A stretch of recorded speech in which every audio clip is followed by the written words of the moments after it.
Hello students of class 12।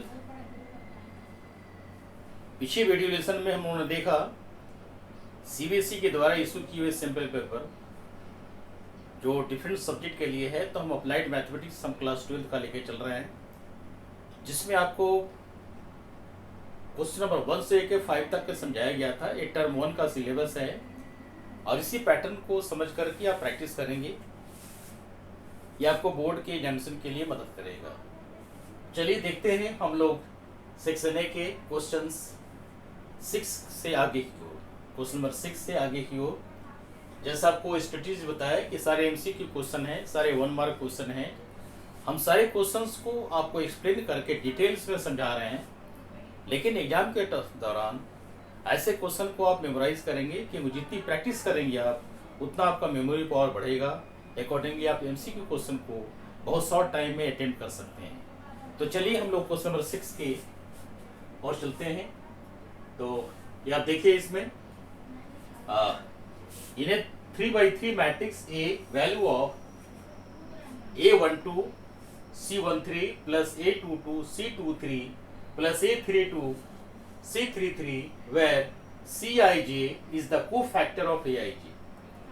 Aij क्या है कि एलिमेंट है इसका, मैट्रिक्स का, और Cij क्या है, उसका कोफैक्टर है। तो इसमें से इसका वैल्यू क्या होगा, इस वैल्यू को हमको फाइंड आउट करने हैं। शॉर्टकट होते हैं, लेकिन शॉर्टकट को हम बताना नहीं चाहते, हम लॉन्ग कट से समझा रहे हैं ताकि आप बिल्कुल डिटेल्स में इसको समझ लें और सही आंसर की ओर चले जाएं आप। चलिए हम चलते हैं इसको समझने के लिए।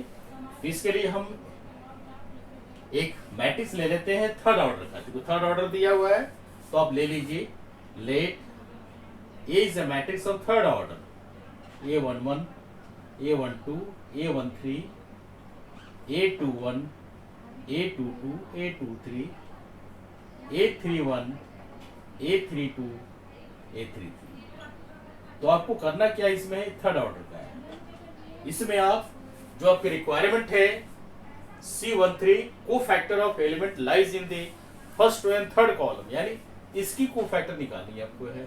फिर है second row third column, second row third column यानी आपको इसका कोफैक्टर निकालना है। फिर है third row third column, third row third column यानी आपको इसका कोफैक्टर निकालना है। और मल्टीप्लायर क्या है भाई, तो मल्टीप्लायर आपका डायगोनल एलिमेंट्स है, यानी A11 सेकेंड A12 A22 और A32, ये आपको मल्टीप्लायर है, ये मल्टीप्लायर है, इसके कोफैक्टर निकालने हैं। चलिए हम देखते हैं। सबसे पहले कोफैक्टर निकाल लेते हैं। C13 जैसा आप जानते हैं कोफैक्टर है, कोफैक्टर ऑफ Aij A13 ये हमारा होगा -1 टू द पावर 1 प्लस 3। ये समझाया जा चुका है वीडियो लेसन में, हमारे पहले वीडियो लेसन में। चलिए इसको आप देखिए फर्स्ट और थर्ड कॉलम का। तो फर्स्ट और थर्ड कॉलम डिटरमिनेंट के एक्सप्लेनेशन के दौरान हर चीज हम समझा चुके हैं। चलिए फर्स्ट और थर्ड कॉलम में आप चलिए, तो इसके लिए क्या करेंगे आप, इसको देख लीजिए। फर्स्ट और थर्ड कॉलम में -1 टू द पावर 1 प्लस 3, तो आपको क्या करना है, इसको हटा देना है, इसको हटा देना है। क्या बचा, A21 A31 A22 A3, correct. ये आपका रिजल्ट है, यानी इसको आप लिखेंगे -1 के पावर 4 यानी +1, -1 का पावर 4 प्लस, तो प्लस आ गया। ये क्या बचा, A21 A32 A21 into A32 multiply करना है माइनस A22 इंटू A3, ये आपका हुआ C13। अब शॉर्टकट तरीके से हम आगे बढ़ते चले जाएंगे। C23 निकालने हैं, C23 तो आप ऐड कर लीजिए, -1 सिंपल होगा, -1 का पावर 2 प्लस 3 तो -1 ही होगा। फिर कोफैक्टर निकालने हैं 23 का, तो आपको होगा A11 A31 A12 A32, इसको आप लिख दीजिए, नो प्रॉब्लम। तो A11 इंटू, आप डिटेल्स में जैसे पहले लिखे तो उस तरह लिख दीजिए ताकि आपको किसी तरह से कोई भी समझने में दिक्कत ना हो। 2 + 3 and then second और third column तो हम लिखेंगे remaining element A11, A11, A31, again A12 and then A32, ये आपको लिखना है। इसको आप सॉल्व करेंगे तो कितना होगा ये -1 का पावर 5 यानी -1, सो -1 into A11 into A32 minus A12 into A31, ये आपका है। इस तरह से आप चलना है। C33 को चलेंगे तो -1 का पावर 3 + 3, क्या एलिमेंट बचा इसमें, वो A11, A21, A12, A22, इस तरह से इसको सॉल्व करेंगे तो -1 का पावर 6 हुआ, जो पॉजिटिव आएगा यानी प्लस आएगा, ये आपका आया A11 into A22 minus A12 into A21। Okay, अब आप जो कहा है उसको आप लिखिए। क्या कहा है,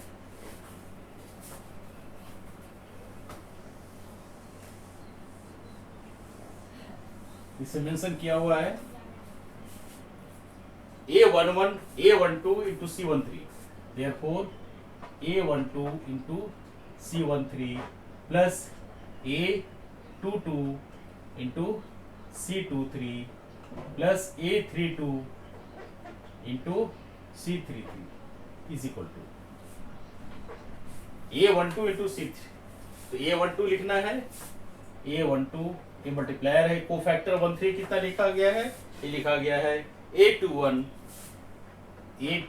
into A32 minus A22 into A31, फिर प्लस A22 इंटू C23 आपका ये इधर है, माइनस अंदर जाएगा तो ये प्लस हो जाएगा। A12 minus A12 into A31 sorry, minus A11 into A3, ये आपको लास्ट में आपका है A32, so plus A32, then take the term C33, ये आपका है -1 का पावर 6, तो plus A11 into A22 minus A12 into A21, इस तरह से। अब इसको आपको मल्टीप्लाई करने हैं, तो मल्टीप्लाई करेंगे तो क्या होगा, मल्टीप्लाई करके बल्कि इसको आप सॉल्व ही कर लीजिए, ज्यादा अच्छा है। A12 ये आपका आएगा, लिखते चलिए, A12 into A21 into A32 minus A12 into A22 into A31 plus A22 into A12 into A31 minus A22 into A11 into A32 and then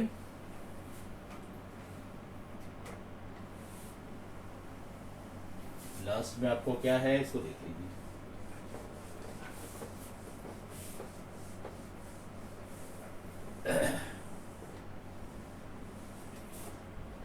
yes, plus A32 into A11 into A22 minus A32 into A12 into A21, और देखिए कि क्या cancel हो रहा है, क्या बच रहा है। A12 A21 A32 A12 A21, हाँ A12 A21 A32, ये आपका है, A प्लस है A माइनस है, कैंसिल हो गया। फिर आप चलिए इसको देखिए, A12 A22 A31, A12 A22 A31, ये प्लस है ये माइनस हुए, ये कैंसिल हो गया। फिर लास्ट में A32 A11 A22, ये कैंसिल हो गया। इस तरह से ये सारे कैंसिल हो गए, क्या रिजल्ट आया, 0 आया। तो आपका ऑप्शन क्या दिया है, आपको ऑप्शन इसमें दिया हुआ है, फर्स्ट 0, बी में -1, सी में 1, डी में ए है, डिटरमिनेंट ए। तो आपको ऑप्शन आया, देखो 6A is the correct answer. आप देख रहे हो कि इतना लंबा कैलकुलेशन करना है, तो आपको बता दें, प्रैक्टिस करना बहुत ज़रूरी है। तो जो सिस्टमेटिक वे है प्रैक्टिस करने का, वो चीज़ समझा रहे हैं ताकि आप इसको अच्छी तरह से इम्प्लीमेंट कर सकें आप बोर्ड एग्जामिनेशन के लिए। चलिए हम चलते हैं क्वेश्चन नंबर 7 की ओर। तो क्वेश्चन 7 क्या कह रहा है, देखिए ये क्वेश्चन कह रहा है if two square matrices A and B, if two square matrices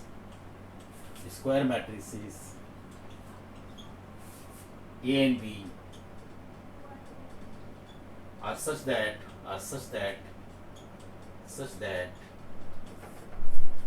determinant AB is equal to 12 and determinant B is equal to -4, then find the value of determinant A is number 1 8, B -8, C -3 and D आपका 16 है। ये 4 option है। यहाँ भी आपको सोचना है if two square matrices A and B are such that determinant A is equal to 12 and determinant B is equal to -4, then find the value of determinant A is this A8, B -8, C -3 and D 16। ये आपका option है। चलिए कैसे solve करते हैं। ये solution करने के लिए हम क्या करेंगे, सबसे पहले लेंगे जो हमारा जो सॉल्यूशन एरिया है उसको लेंगे। सॉल्यूशन हमारा स्टार्ट यहाँ से होगा सच दैट, तो क्या है given determinant A B is equal to 12। आपको पूरा डिटेल्स में तरीका के साथ समझाते चले जा रहे हैं।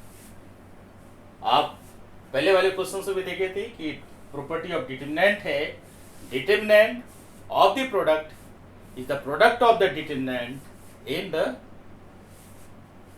Systematic form here determinant of the product is product of their determinant, so this implies determinant A into determinant B is equal to 12। ये आपका 12 है, ये हो गया। अब देखिए नेक्स्ट में क्या है, determinant B को -4 का है तो आप यहाँ बैठा दीजिए -4, determinant A into -4 is equal to 12, therefore determinant A is equal to -3। इसको सॉल्व करेंगे 4 3 जा 12 माइनस आ जाएगा। अब ऑप्शन ढूंढिए कहाँ ऑप्शन जा रहा है, तो ऑप्शन हमारा सी की ओर जा रहा है, तो सी इज द करेक्ट ऑप्शन, ये हमारा आंसर है। इस तरह से आपको मल्टीपल चॉइस क्वेश्चन का आंसर देंगे। चलिए हम चलते हैं question number 7।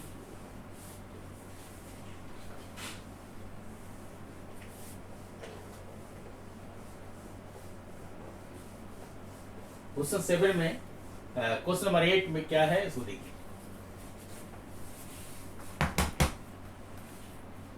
Question number 8 is if solving a system of linear equation in 3 variable, question number 8, in solving linear equation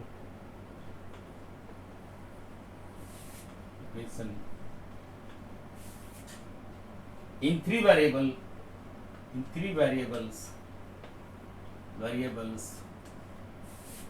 by Cramer's rule,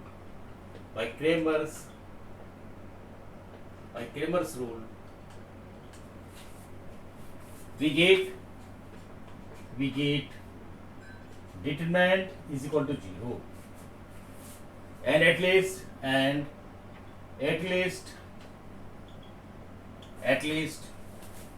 one of delta x, delta y,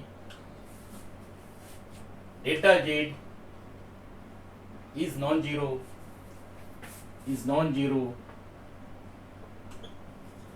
then the system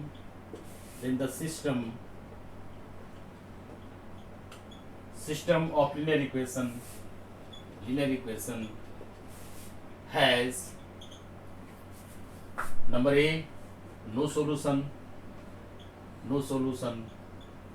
B unique solution, C infinitely many solution,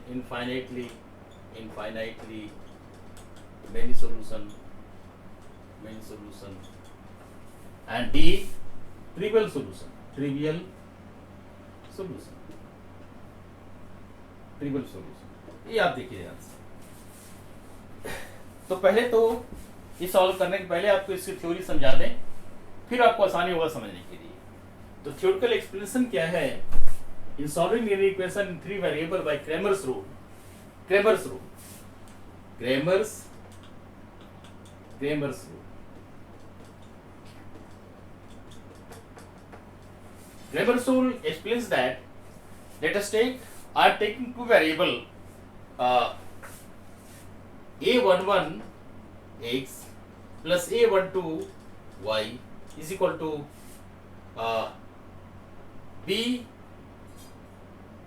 and then a21 x plus a22 y is equal to c. Let us take these two equations, no problem. Suppose there is a question of solving the linear equation by Kramer's rule, then what we do, we try to think like this. We start like this. You first of all find the determinant of the coefficients of x and y. This is a11, a21, a12, and then a22. After that, we shall decide to do. Let us take this determinant is a11, a21, a12, a22, and if the system is like this, then we may get two results. We may get determinant is 0 and determinant is not equal to 0. We get two things. Determinant is 0 or determinant may not be 0. These two conditions can be obtained. After that, we take this delta x. Delta x means we shall take here the value a12. In place of this, we write, better you take here this b I have taken. So take these two in the left hand side. So let us take here plus b and plus c. No problem. Is equal to 0, 0. No problem. We shall take like this. So delta x, we shall take the constant term here.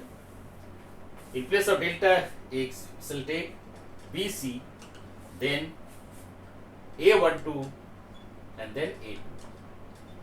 Whenever I write delta x, in place of coefficient of x, we shall write the constant term. Again we write delta y. Delta y, again that do the same thing. Write a11, a21, and then constant here, b and c. So we shall write like this. This is delta x, delta y. Now x can be obtained. X can be obtained is x is equal to delta x by delta y is equal to delta y by delta. We get like this. Delta x by delta and delta y by delta, right? Now the situation is like this, whether solution exists or not. So first condition is like this. Let us take here condition number 1.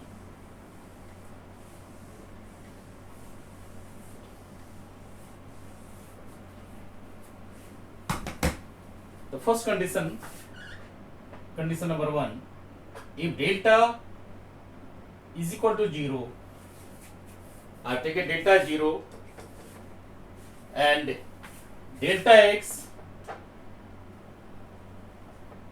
is equal to delta y is equal to 0. We are getting delta x 0, delta y 0, then we shall write here, then there is infinite solution, infinite solution. Okay, and the solution is infinite. How to get the infinite solution? We shall take the variable y as, some constant. Accordingly, we shall express x in that constant and find the value of that. So that is the another issue. let us take the situation here first. If determinant is equal to 0, delta is equal to 0, and delta x and delta y is also 0, then you get infinite solution. Second case, we are getting if delta is equal to 0 and delta x, that means we shall write here any one of these. The condition is at least one of delta x is non-zero, at least, and at least one of delta x or delta y is non-zero, then the condition is then there is no solution. Please mind it, there is no solution. Delta zero है और कम से कम कोई भी delta X delta Y zero नहीं है, तो इस केस में हम कहेंगे there is no solution. Correct. So first condition I have taken here delta is equal to zero. Right. Third condition if we have if delta not equal to zero, delta zero नहीं है और delta zero पर ही ले लीजिए आप, delta zero पर ले लेंगे तो just wait, yes delta not zero है ना, and delta X is also not zero and delta Y is also not zero. यहाँ डेल्टा भी जीरो नहीं है, डेल्टा एक्स भी जीरो नहीं है, डेल्टा वाई भी जीरो नहीं है. तो in that situation we shall get here there is unique solution. I have tried my level best to explain the things in the way of the question set in the sample paper. In solving this, delta is equal to 0 and at least one of these is this, we get no solution, unique solution, infinite many solution, and then trivial solution. Trivial solution means what? If the solution is 0, if you solve the equation of two variable x and y and you are getting x equal to 0, y is equal to 0, then solution is said to be trivial solution. Trivial word से घबराइएगा नहीं. Trivial का मतलब हुआ कि solution हमारा 0 आ रहा है. चलिए हम अब अपने प्रॉब्लम की ओर चलते हैं. अकॉर्डिंगली अपने प्रॉब्लम की ओर अपने आप को ट्रांसफर कीजिए. क्या है ध्यान दीजिए. जैसे किसी भी एक तो रूल आपका क्रेमर्स रूल हुआ, this is called Cramer's rule. ठीक है. क्रेमर्स रूल के द्वारा सॉल्यूशन किया जा रहा है, यानी if solving a system of linear equation in three variable by Cramer's rule we get delta zero and at least one of this is non-zero, then the system of linear equation has first no solution, unique solution, infinite solution, and trivial solution. Obviously, the answer is the option is A. That is no solution. So for this question 8, the option is A, no solution, because delta is equal to 0 and at least here this is not 0, so there is no solution. We are coming to this part. So hope that you must have understood the fact as given in the question. Let us see now question number 9.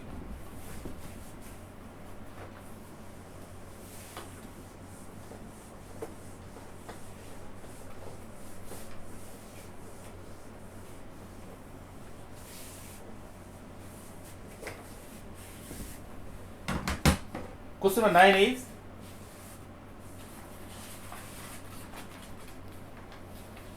question number 9. Let us write the question. The total cost function,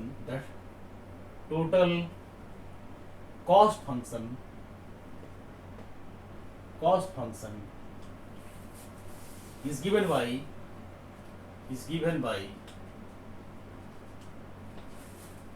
cx is equal to x square plus 30x plus 1500 x square plus 30x plus 1500. The marginal cost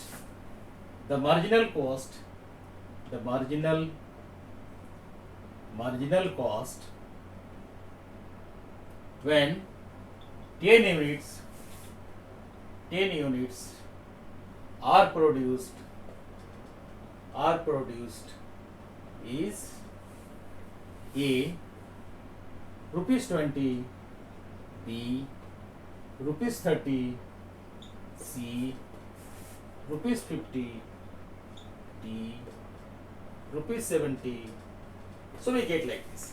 The total cost function is given by Cx is equal to x square plus 30x plus 1500. The marginal cost when 10 units are produced is this. So first of all, let us see what is the meaning of this marginal cost. Marginal cost come to the calculus. So this is the way of recognizing the pattern of questions. Unless you recognize the question, pattern of question, topic of questions, which topic the question is coming, so you cannot answer it. तो पहले आपको समझना है कि ये question किस topic का है. तो हम बता दें ये आपका क्वेश्चन है कैलकुलस का, जिसमें डेरिवेटिव समझाया गया है. तो डेरिवेटिव में समझाया गया है, तो आप देखिए इसमें क्या है. पहले तो कॉस्ट फंक्शन है Cx, this is x square plus 30x plus 1500. ये आपका है. द मार्जिनल कॉस्ट इज, इसको आप फर्स्ट डेरिवेटिव करेंगे. First derivative of Cx is known as marginal cost. So marginal cost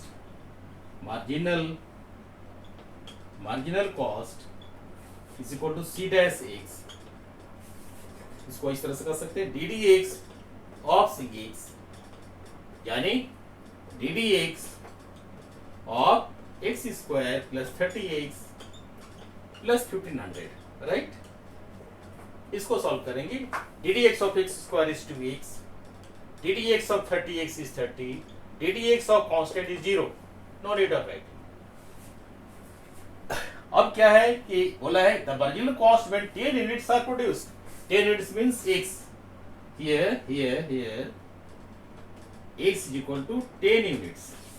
Okay, let us see. Therefore C dash x is equal to 2 into 10 plus 30, and this is 20 plus 30 is equal to 50 units.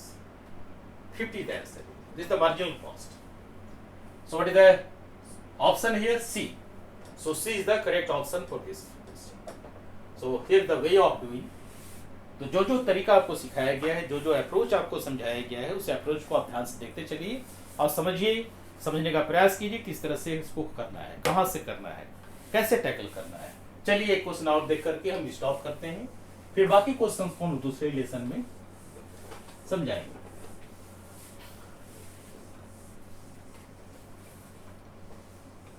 थोड़ा करके question को लेकर समझा रहे हैं, so that you can practice. जिसकी हमारा ultimate aim है आपका प्रॉपर टर्म 1 का रिवीजन. चलिए हम क्वेश्चन नंबर 10 की ओर चलते हैं. क्वेश्चन नंबर 10 कह रहा है the function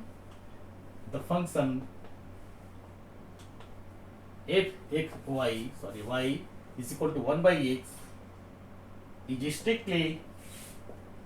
strictly decreasing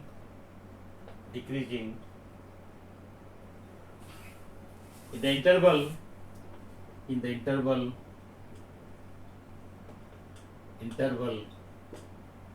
number A 0 infinity only, number B minus infinity 0, number C minus infinity.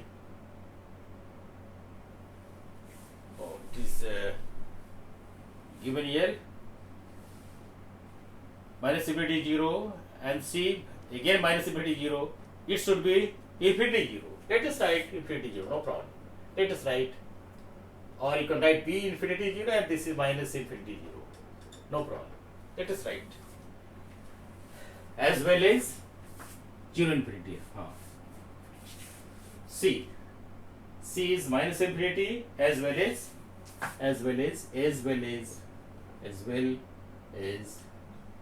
0 infinity, and then Oh, yes, sorry. First is 0 infinity, okay. Second is minus infinity 0, minus infinity 0, and C is minus infinity 0 as well as 0 infinity. Yes, correct. Sorry. D is R. So this is the option here. Let us take. The function y is equal to 1 by x is strictly decreasing in the interval a 0 infinity only, b minus infinity 0, c minus infinity 0 as well as 0 infinity, d is r. So here the process how to. First of all, recognize the topic here. This topic is again calculus in the application of derivatives. Earlier question was also application of derivative. So this is the application of derivative in calculus. So you first take y is equal to 1 by x. Then find out dy by dx is equal to minus 1 by x square. For increasing we know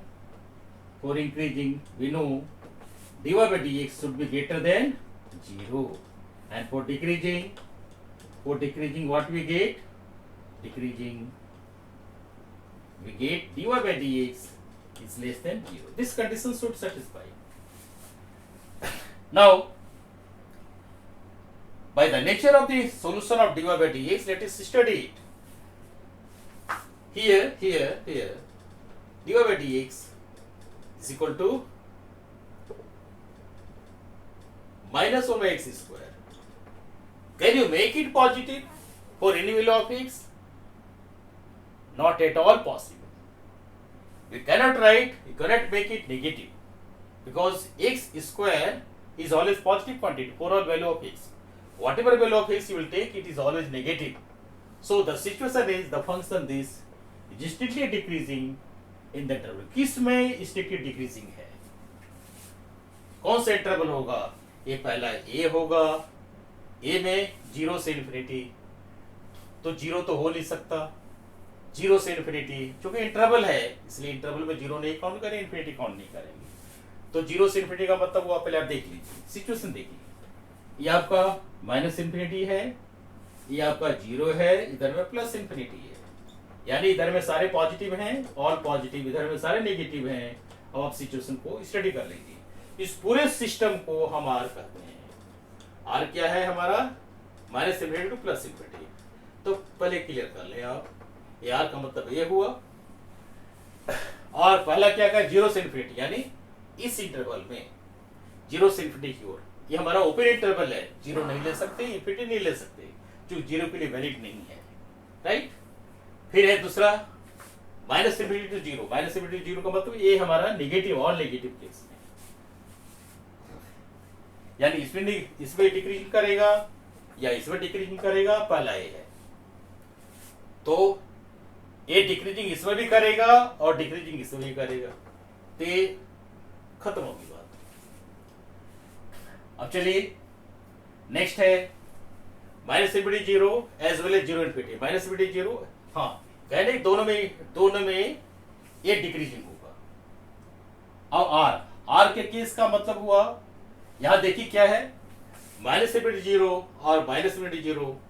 are में 0 भी आ रहा है, लेकिन 0 से infinity में ये अलग अलग हो रहा है. इसमें भी डिक्रीज कर रहा है, इसमें भी डिक्रीज कर रहा है.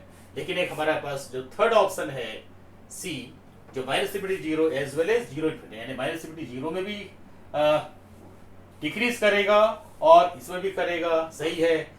0 यहां भी नहीं है, 0 यहां भी नहीं है, इसलिए करेक्ट ऑप्शन क्या होगा?